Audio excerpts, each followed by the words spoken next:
Hi guys, welcome to the Tech Granth. Today we are going to discuss the topic called stack. This is in continuation with my series where I'm discussing about the data structure, and it is basically the data structure for beginners.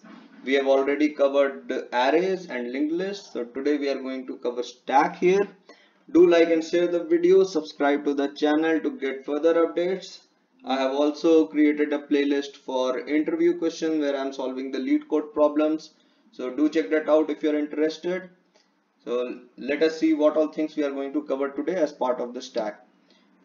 So in stack today we are going to cover the introduction part. So what basically is a stack, how it works, what are the operations supported for the stack, and I will also cover the implementation, but all these will be very brief. It is for the beginners. If you have not studied stack, or if you have not encountered a problem on stack, so it is for you guys. And I will go into deep dive of implementation, how we can implement this stack using other data structure into another video where I can do hands-on session, and I can I can write code for that and show you how you can actually implement stack using other data structure.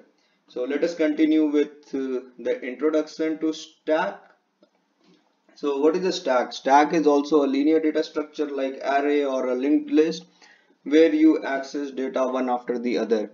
So stack, you can visualize it like a pile of plates or a pile of book where one plate is lying on top of the other plate, and so on. So that is how basically the stack works. So when you create a stack of an object, or you create, in this example here, if you see, it is a stack of numbers or stack of an integer. So when you create a stack of an integer, you store those numbers basically one on top of the other, and there is just one entry point to this data structure. So you push the element from top and you take it out or pop it out from top. So that is how structurally the stack is made of. And like linked list, the memory occupied by stack, it is dynamic. You don't need to specify the number of element that is going to be stored in stack at the very front. As and when you get element, you just push it into the stack or pop it out from the stack. So I will explain these terms push and pop as we go further. These are the terms which are associated with a stack. If you have never heard about stack, so I'll explain these terms also. And the model that stack use is called LIFO, which means last in first out. So like I told you, stack has just one entry point or an exit point. So everything comes in from this gateway, and it goes out also from this gate itself. So whatever comes in, it goes down, then the next element, when it comes in, it sits on top of that element, and so on. Like if you see this stack, so first element that was inserted in this stack was 5, then we inserted 4, then we inserted 3, then we inserted 2. Now if I have to take out the element, I have to take out 2 first, then only I can access 3, because 2 is sitting on top of 3, and 3 is below 2. So to access 3, I have to remove 2 first. So I will remove 2, then I'll be able to access 3. Same thing goes for 4. I have to access 4, I have to remove 3 and 2. So it is a similar kind of situation where you are washing a plate and you are keeping it up on one on top of the other plate. So the plate which was placed first, if you have to pick it up to use the plate, that plate will be used very last, because that will be at the bottom of the or the pile of that plate. So whatever plate you washed last and kept, so that plate will be picked up first because it will be there on top. So that similar concept is used when you are dealing with stack. So I will go into the operations of this stack, but if you have some doubt, you can just pause the video and go back and listen to it one more time, or you can put it in the comment section. I'll try to explain it better. But all in all, the basic working of stack, it works like this, where you have a pile and you start putting element from this one entry point, and you put one element on top of the other element, and when you have to take it out, you have to take out the element from top. So if you have to take out the element from this stack, so you take out 2 first, 3, 4, and then 5. So that is how stack works. And this part I will explain later, the implementation part basically. So the operations that are related to stack, there are mainly three kind. Actually, there will be two more, but those are not operations. Those are like checks that happens. So when you add an element in a stack, it is called a push operation, where you push an element down the stack. So if you see here, you had a stack which had 99 and 37 first, and a new element 12 was supposed to be added into the stack. So I said you push 12 into the stack, and now the stack will become like this, where you have 12, 37 and 99. And when you remove an element from the stack, it is called a pop operation, because you pop the element out of the stack, and you remove the element which is present on top of the stack. So this term top is also related to the stack, which denotes the element which is there on the top of the stack, or the first element from the top. Whatever if this was my stack, so the top element will be 37. If this is my stack, so my top element will be 12. So every time whichever element is present on the top of my stack, that is called the top element. And yeah, so like I told earlier also, where for stack we have just one gate from where you put the element, or you say push the element, and you pop out from the same gateway. So that is how the term push and pop and top is defined. Now there is one more element, or one more term, which is called peek. So peek is basically when you want to check a value of the stack, or if you want to check the value of the topmost element of a stack, you say you peek the element. So when you peek a stack, you don't actually pop out that value, you just check the value. You check whether what is the value of the topmost element. So if I say for this stack, if I say this stack dot peek, so what it will return is, it will return 37. It will not remove this element from the stack. The stack will still consist of two elements of 37 and 99. It's just that the value that will be returned to me will be 37. So difference between pop and peek is, peek will give me the top element's value, but it will not remove the element from the stack.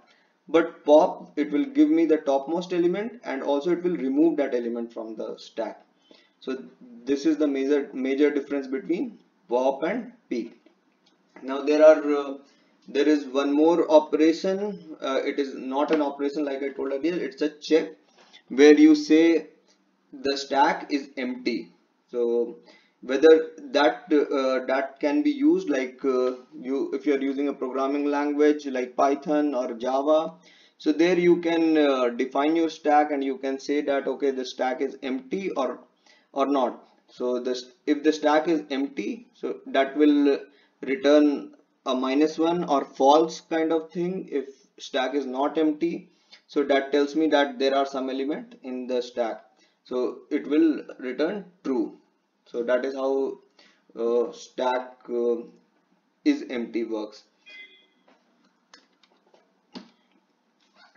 Now for implementation purpose, stack can be implemented using arrays or linked list. So when you're using array, you can simply insert the value that is coming into your stack in an array, and then maintain a variable which will act as a top for you. So every time you remove an element, you move the top or adjust the top, so that the top points to the top element of the uh, of the stack. So that way, suppose I add these two element of the stack in an array. If I have to implement stack using an array, So what I will do is, in my array I will insert 37 and 99, and I will maintain a variable which I can call top, and that variable will be pointing to 37. So when I pop out 37, then that time I have to adjust my variable so that it points to a location in array where I have stored 99. So that is how I can implement stack using arrays. Similar kind of implementation can be done using a linked list. I will go into detail of the implementation when I actually code it and in the hands-on session. But all in all, you can understand that stack can be implemented using these two data structures. Now, where we can use stack in a day-to-day life, or if you are designing some system where stack can be used, and what are the kind of interview question that is asked based on stack. So you can use stack when you're implementing a function call, like most of the programming language where which implements the function call, they use stack. So you can understand, like if you have written a function A, inside function A you called function B, inside function B you called a function C. So there is a chain of event that is going on. So how do you manage the returns and all those things? So for that you can use stack. So the first call from function A, it can go and sit at the bottom of the stack. So if I had these three kind of functions, so I had function A, B, C. So I will first push function A into my stack. So it will sit at the bottom. Suppose where 99 is there function A will be there. From function A I called function B, so function B will sit on top of function A, and from function B I called function C, so function C will sit on top of the function B. Now when the work of function C is done, and so everything that has to be done in function C is completed, it has returned its value, so we can pop function C out of the stack, and then we can do the performance or whatever work is there for function B. So function B will work, and once function B returns its value, it can be popped out, and then the function A execution can happen. So that is how this call can be implemented. All the functions calls can be implemented. Java also has a memory which is called, it's internally the memory is divided on, and there is one memory specified for stack calls also, sorry, function calls also, which is based on stacks. Another case can be like when you do control Z, when you're using a Windows machine on a Word or something like that, and you have written something and you want to do undo. So undo is built on top of the stack functionality, where whatever you have written previously, that will go into the stack, and when you do undo, so the first element will be removed from the stack, and that is how it will work. Next is, you can also implement a postfix expression. So you evaluate the postfix expression using stack. So postfix expressions are like this, where you give the number and then you give the sign what has to be done on the previous two number, and then you have other numbers, like here A, B, C, D are some integer number, and we have plus sign and multiplication sign. So this can be implemented using a stack, where you this can be implemented using a stack where you can push A into the stack first, then you push B into the stack, and when you encounter the plus sign or the operation sign, then you pop out the last two element and do the operation as per the sign given.